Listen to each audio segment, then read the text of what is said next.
Oh, you're already in my heart. Yeah. Connect.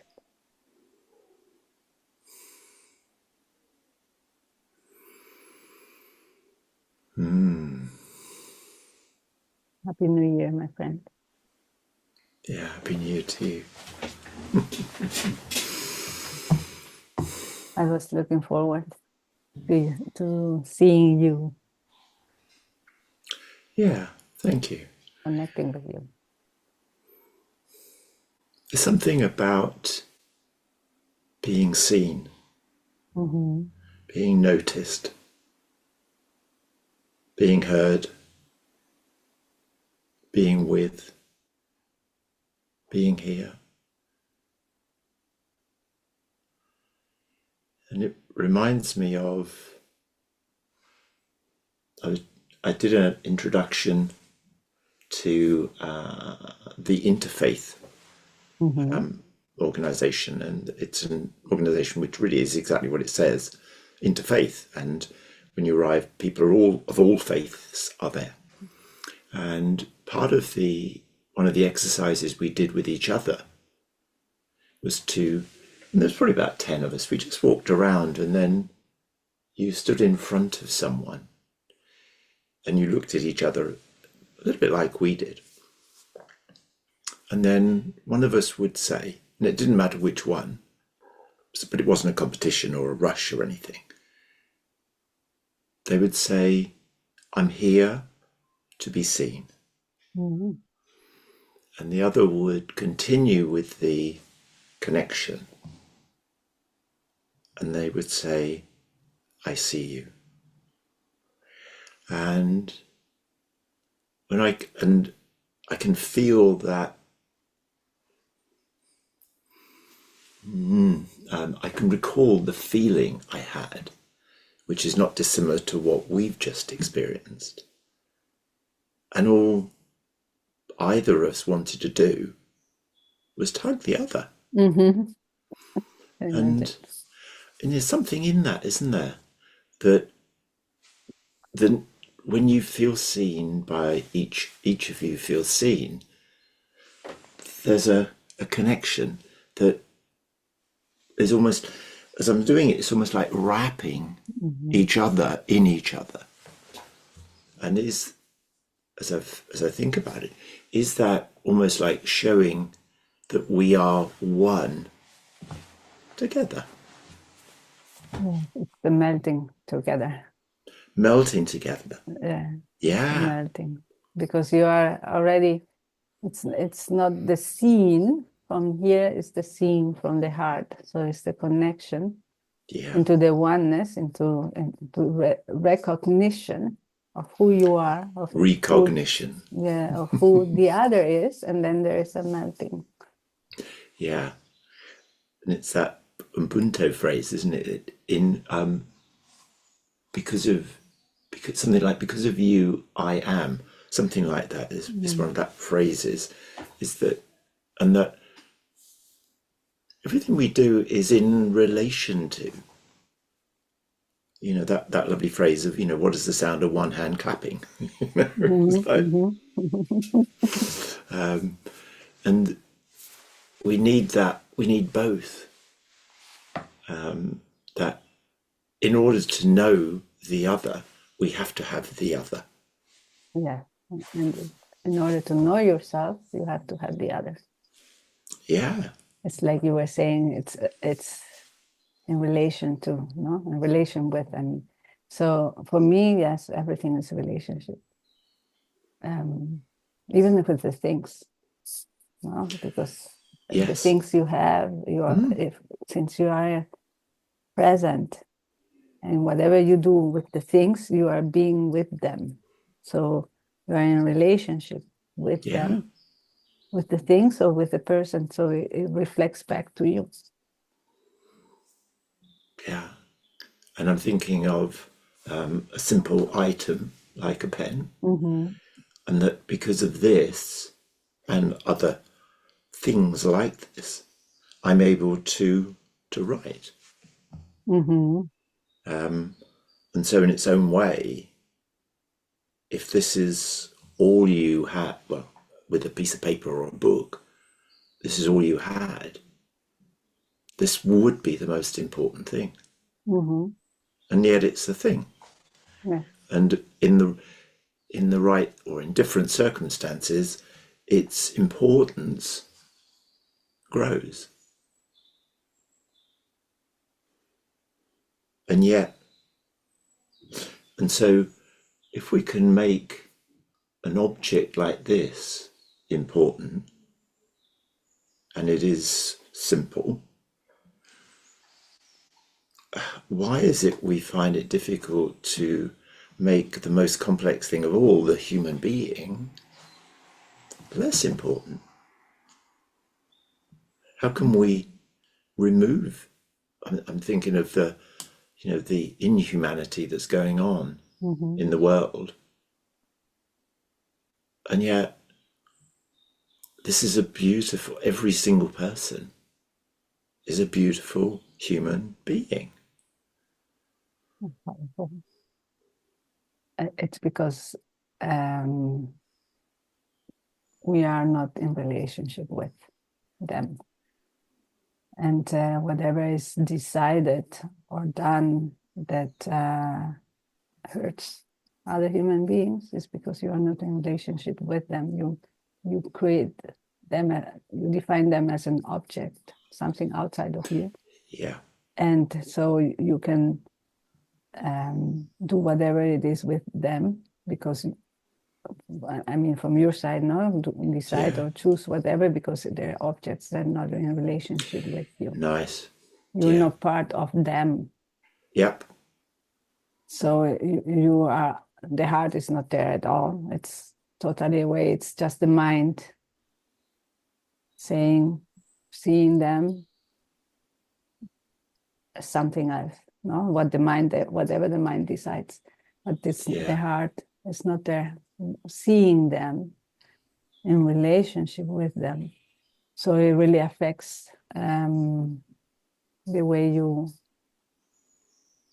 interact with them, because you're not being there with them, with your heart. There's no connection, no relationship. So it's easier to make them the other.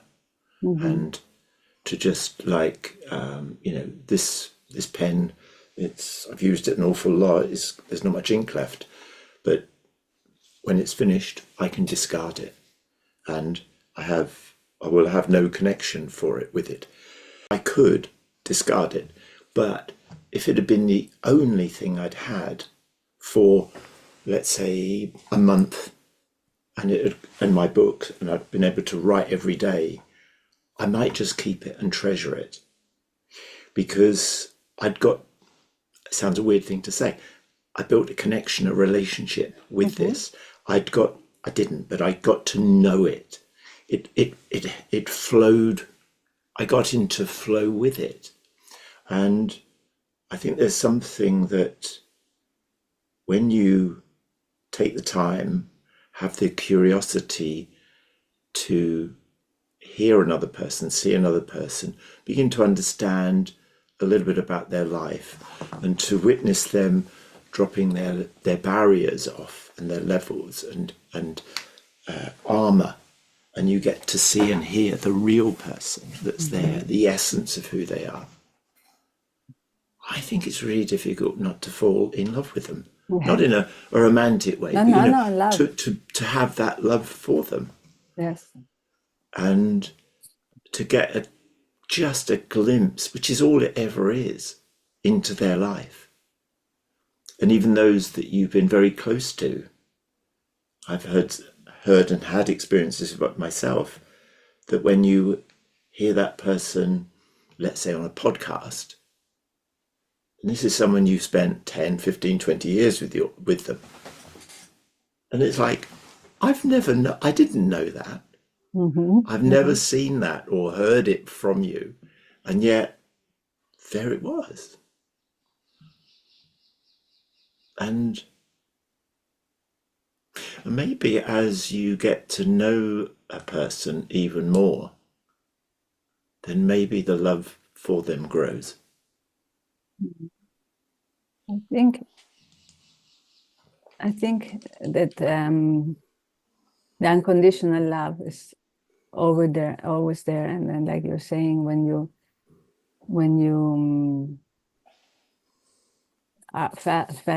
fall in love with this person, but not romantically, fall in love. It's recognizing this unconditional love that bonds you. No, Yeah. so I think, and by experience, no. So when you recognize the unconditional love, the connection with a person, you will always see that spark. You will always see that connection. Whatever happens, yes, the light is always there.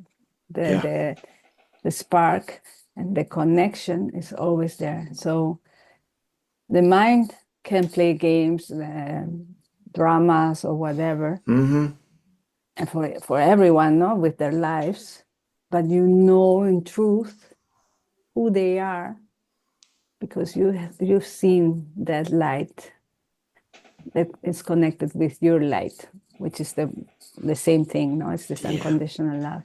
Yes.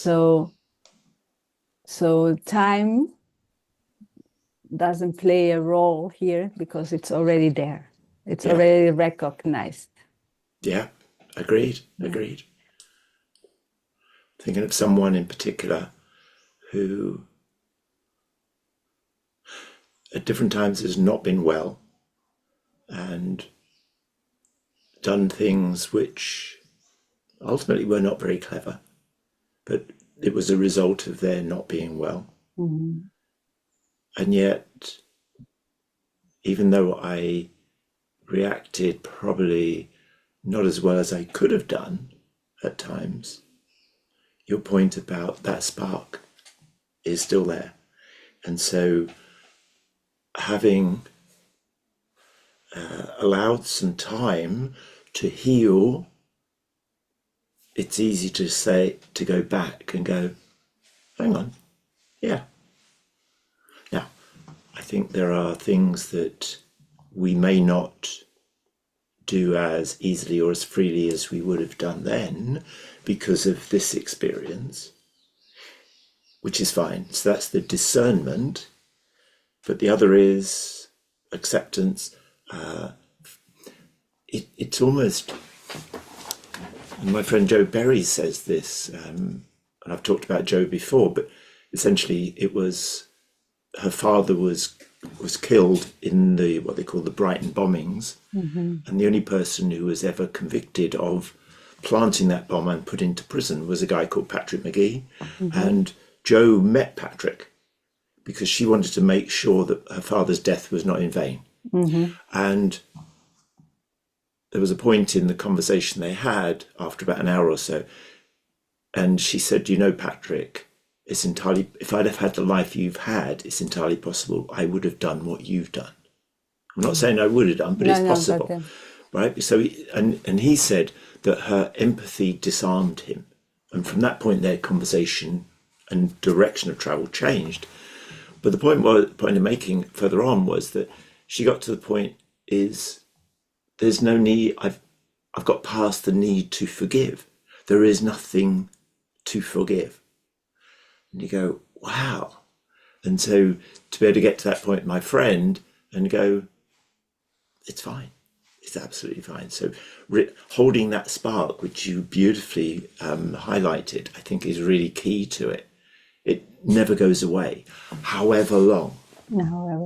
You can bring it straight back. Yeah, because there's this understanding that it's the same spark that you have within, and it's the same connection. So you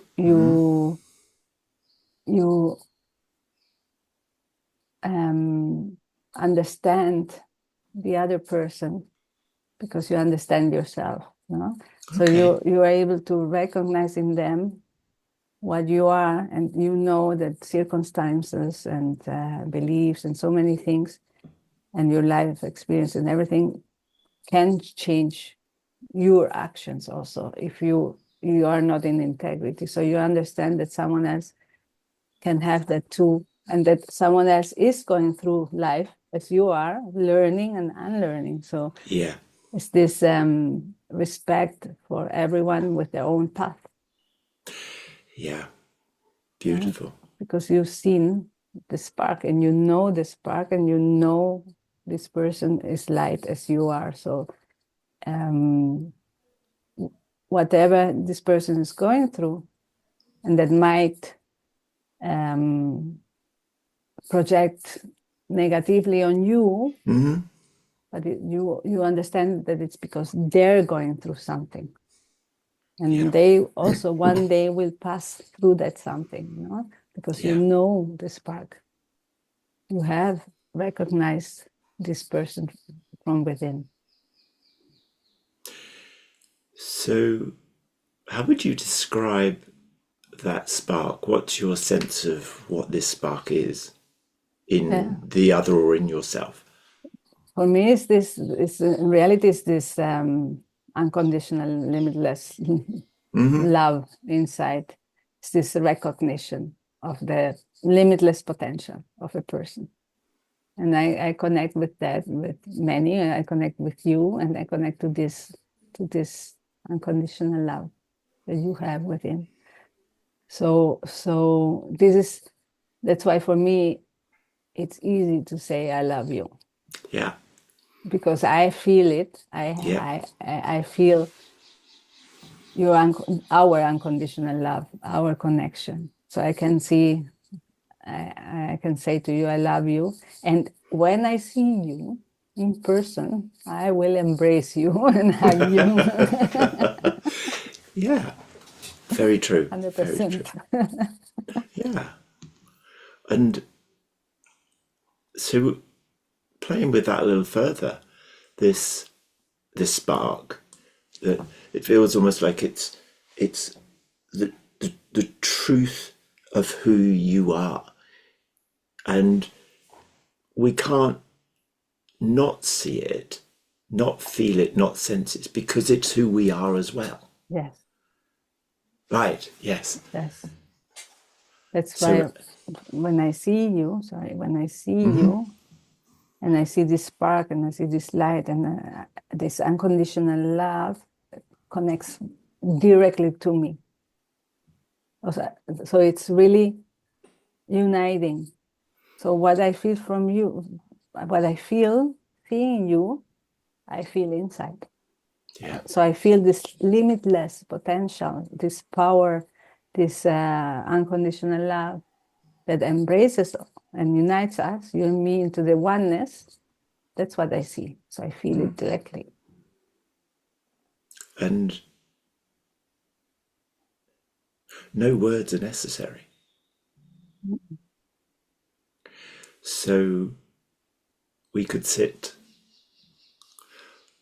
even over Zoom like that for 45 minutes, not say anything, and for it to be as rewarding, as inspirational as with the words.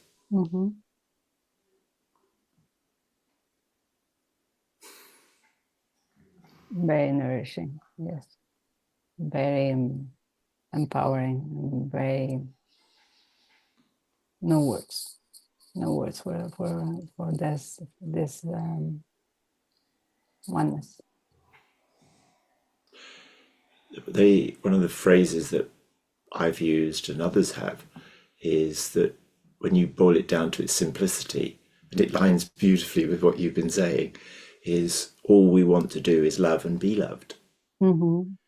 And in that exchange, which is what we've just talked, is exactly that, is the giving and receiving, reciprocating with each other. And even as I'm describing that, it feels like, and this is where you're infinite, there's this, like this infinite symbol wraps around you and me. Yeah. And almost as in the in and the out breath, the flow back and forth. Yes.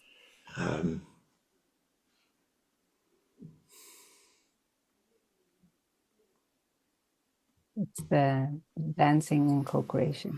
It's the dancing in harmony, and the giving and receiving. Yeah.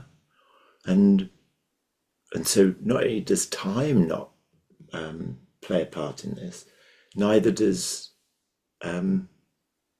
distance or space. Mm-mm. Because it really doesn't feel like you are, I don't know, 1,000 miles away, whatever it is. Yeah. thousand. It's like you're here with me. Yeah. And in fact, when the door rang, I was thinking, shall I go and answer it?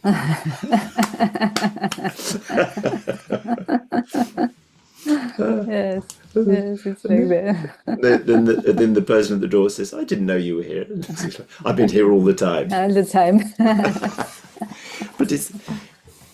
But there's, because, so there's another dimension, another element of this is that the thought of that person, my thought of you, your thought of me, whoever, you can still evoke that same connection. Yes, because you feel the spark. Yeah. You see that when you think of this person, you see the light.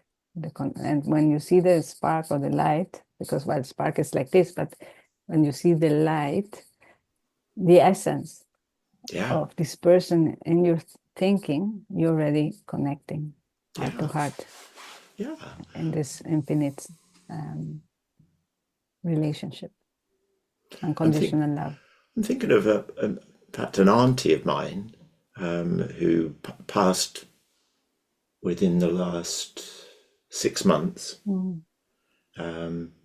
Whenever I've thought of her, I always smile. Because she was, even and now thinking about this, it's coming to me, she was life. And for the last, I think probably a couple of years of her life, she was in a care home, so obviously she could be looked after 24 hours a day. But even when she was there, she made everyone laugh. Not in a, she wasn't a stand-up comedian. No. But her whole beingness, the essence, was to bring joy. Yes. And, that's how I remember her. Yeah. I just, exactly as we were saying, as I recall her, and I can be honest, I've seen you more times than I've seen her, right? And yet I have that image, that smile, that even in her, I think in her 90s, she was still telling her son off in her own way. Oh, you're ridiculous, Robert, get out. But very kind, but it just makes me smile. And I would lose my own life to not have to hurt her. Does that make sense? Yes, 100%. Yes. And imagine a world where that was the way. I can't hurt you. I can't. Because you are me and I'm you, and that sort of connection. But I think there's something which we need to, and I think this is where and maybe as I'm playing with it, this is where the free choice comes in that if we had the perfect world, everything was perfect, we wouldn't appreciate it because we don't know the opposite. Because, in the world of, if everyone was 6 foot tall, we wouldn't think about height. So I think that we have to hold one and be able to hold the other and bring them together and go, now what do I choose? I'm choosing this. And that's my free will to choose at any one time which one will I go to. And I think that's also a little bit the story of the black fox and the white fox, isn't it? Or wolf, the white wolf and the black wolf. And the son goes to the chief and says, I've got both of these in my life. Which one? Something like, which one do I feed? And I think the one you feed is the one you want, or something like that, isn't it? And it's so I can choose the dark, I can choose the light, but which is the one that I'm going to be feeding? Which is the one I'm choosing? Okay. Choosing. Yeah. I know I can choose this, but I'm choosing that, and therefore, at any time, I can choose to do the right thing. It's from love. You took the word straight out of my mouth. It comes from love. Yes. And when you were saying that, I'm thinking, okay, even if we are, let's say we are born into this world, which we are, but we are not taught to unlearn love, and we are not taught to think with the mind, but with the heart. No? Yeah. We still have duality because we are learning and unlearning. But as children, we are more innocent, and we are love. No? So even if there's the duality, there would be a world that is filled of love, uniqueness, and co-creation, because there wouldn't be lessons to learn in school and in many areas that teach you that love is superficial, that teach you really to do competition, that teach you so many things that in reality are not the way to live. The way to live is through love, from love, and knowing that everyone is the same as you are. So even if there's duality, because there's duality in this world, we would have a very nice world, because people would be free, children would be free to develop into who they really are sooner, without having to unlearn certain things. Yeah. They'll be able to take their pureness and keep their pureness a lot longer into life. Longer and forever. It's their choice. It's really their choice. Yeah, because they would be supported that way. I'm just thinking, how do we learn? Because if we all just grew up in that space of love, and so it's caused me to question, do we need to know the opposites in order to really know it? Or is it our true essence? For me, I don't have to know the opposite, because I will have so many infinite colors of who I am through each of the relationships I'm holding, the uniqueness of everyone. Right. So there I already have where to choose to find my own uniqueness. Yep. So I don't need to see bad things in the world, sadness and other things, because I will know them through me. So I will be sometimes sad, so I will know, and I will be taught that it's okay to know them, to embrace them, and to let them go and continue and grow in yourself. But since my body is built like that, and emotions and everything, then I would have those things anyway. But the ambition, and there wouldn't be any brainwashing or brain building. There would be love creation, love development, love and for everyone to choose, they will have anyhow the dualities, because this world has dualities, but it doesn't mean that we as humans have to be have to kill someone else to understand what is killing, because I already know it through the oneness. I know and I feel not to hurt you, because I don't hurt myself, because you are me. Yes. So, and I know what it means to hurt, because when I trap my finger in something, it's hurting. Yeah.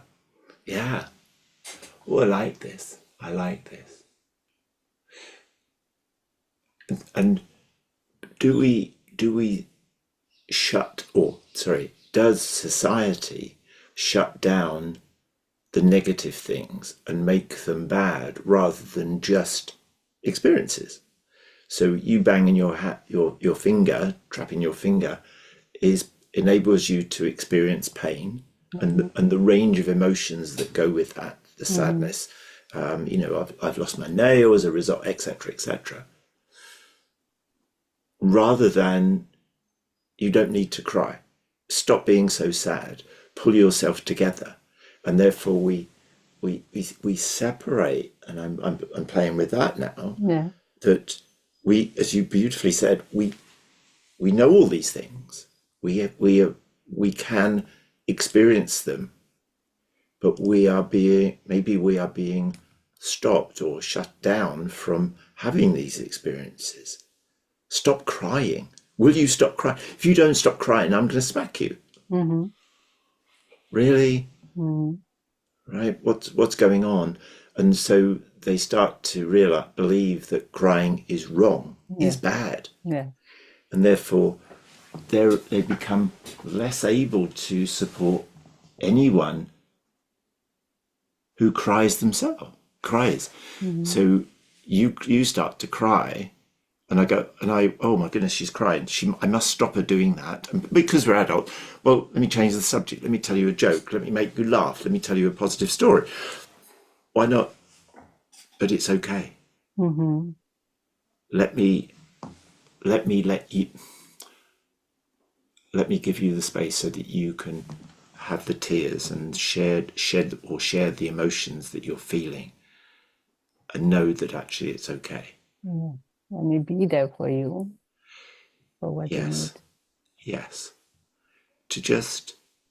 And it happened a few days ago. I'd had an hour with this person, and it looked as though it was going to finish. And then they got a little bit teary, and I said, "Are you okay?" And we then had another 20 minutes. Really, just, I think, where we started today, just sitting together and sharing what was coming up for them and the challenges. And I was unaware of any of it. And I've spoken to this person many times. I was unaware of that situation that had arisen for them. Mm-hmm. And they were, I guess, comfortable enough is one thing, but I noticed it was a real suddenly there was this shift. It was like, oh my goodness, are you okay? And then they just opened a little more and let some of this, I call it the air out of the balloon a little. And that was okay. And it's, you can feel that, you know, and we're back to being present, being aware, noticing. There's something, notice the shift in the voice, notice this slight teariness in the eyes. You can see it even on Zoom. Yes. We were on Zoom, for heaven's sake. And this person was in the other part of not in the US somewhere. But there's another bit which is, I can't deal with a person who's getting emotionally upset. My stuff. Yes, your stuff. Yeah. If I can't do that. Yeah. So we're not trying to shut them down for them. We're trying to shut them down for ourselves. Mm-hmm. Yeah. It's the your ego part, and not it's again not recognizing the other person and not being with them in relationship. Yeah. You're just being with yourself. And not even in relationship, because if you would be with yourself in relationship, you would notice things, you would see this, that you are not able, and then you say, you would be observing and seeing, and then, well, working things out with yourself. Yeah. So, I've used this before, the two people together present, and when you connect, it almost feels like what you just described is this person is here really being vulnerable now. And I've gone like that. Yes. And it's like, I don't want to hear you. So when you stop it, I will come back. Yeah, and I don't want to hear you, and I'm not listening to me either. Yeah. I'm not with me. Yeah. Because when I turn away, I'm also turning away from me. Thank you. Yes, very good point. So I have to, in order to do that, I have to metaphorically shut myself down. Yeah. Oh, I'd never thought of that. Yeah. You're not being with yourself. We can only be with others, really be, when we are with ourselves. Yeah. So if I'm shutting myself down and my mask and everything, I'm not with me, and I'm not projecting out, and I'm not connecting with you. Yeah. And I'm not seeing you because I'm not seeing myself. Yeah. And when you put it that way, it's really, really unkind. Unkind to yourself, if nothing else. And so the more we are able to be kind and loving and caring for ourselves, we return to this position. Yeah. And it plays into that idea that we radiate that. People feel and see and sense it in this person. And what they're doing is showing up. They're being vulnerable and dropping their armor and shields and masks. This is who I am. And because I'm okay with me, it makes it easier for other people to be okay with themselves.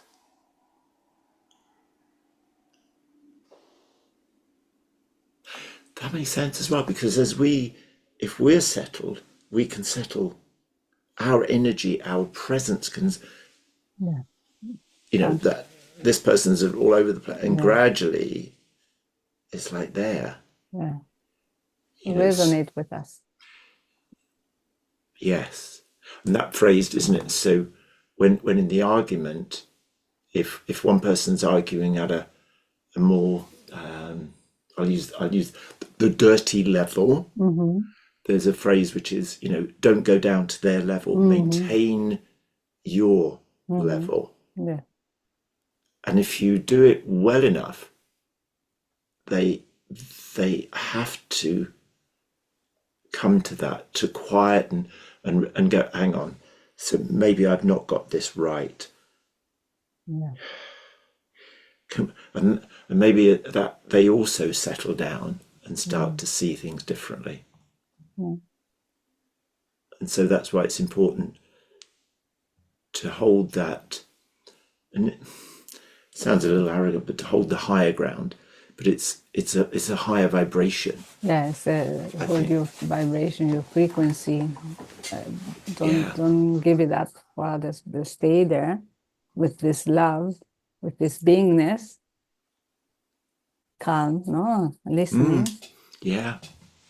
Letting the other person say whatever they have to say, but you not being affected, because again, it's difficult, but it's really reminding ourselves to say, okay, I'm here, they're there. I recognize them, and it's where they are now. But let's see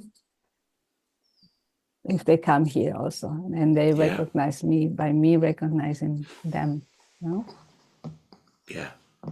There was let me see if I can share it with. Bear with me a sec. It's where is it? That one. Let me check That's whether you can share. Thank you. Oh yeah, because I thought it was on mine then. Share. So yeah, I can. There it is. That's the one. Share. So yeah, can you see it? Yes. Right, and it's actually bizarrely, I didn't realise and only found it today. It's called The Listener. Wow. Right, and there's all this noise going on. Yes. And he's just sitting there. Look at this one here. Yes. Shouting it. It's okay. Right. Yes. And I think the longer this person holds that, the quieter this will eventually get. I mean, it's obviously with a lot of people like that, it's going to take time. But if this was the one person here was the shouting, and they would eventually run out of shouting. Yes, I was just checking the hands. How if he was holding a hand of someone else, but no, it's his hands. Gosh, he has them crossed now, and there's a lot of hands. There's a lot of fingers in all of that. Very long fingers by the look of it. Yeah. But yes, it's this. Yes, it's this quietness that everything around them. Yes, like you're saying, it's going to stay calm, go down. Yeah. And there's not one calm person really there. And you know, and in some respects, that's also a little bit like our minds as well. Can be like that. Chatter. Yes. It's like, it's okay in that quiet, and eventually it will all settle down. It's incredible, no? How this person, or how one person with their beingness can affect positively everyone else. And that's why beautiful. For me it's so important to continue being the example of what I want to see, and I know you do the same. Yeah. And because it's how we project ourselves to the outside world, and how we positively impacting by being in the heart, by listening, by being love, unconditional love. And a thought just came to mind: be that quiet voice. Right? And even though I say it as a quiet voice, it's almost like just be that quiet, be that stillness. Yes. Because your no voice will be like a quiet voice. A quiet voice, the quiet in caps, because it projects highly outside. Wow. Beautiful. Thank you so much. Yeah, thank you. Wow, beautiful moments. Yes. Appreciate you a lot, and I love you a lot. You know that. Yeah, love you too. And I appreciate how you kept, not that we were dropping out of it, but we really kept your vibration, your frequency high. And I appreciate that, particularly today. It's a really lovely conversation. Thank you. Thank you so much. Thank you so much. Love you. Thank you.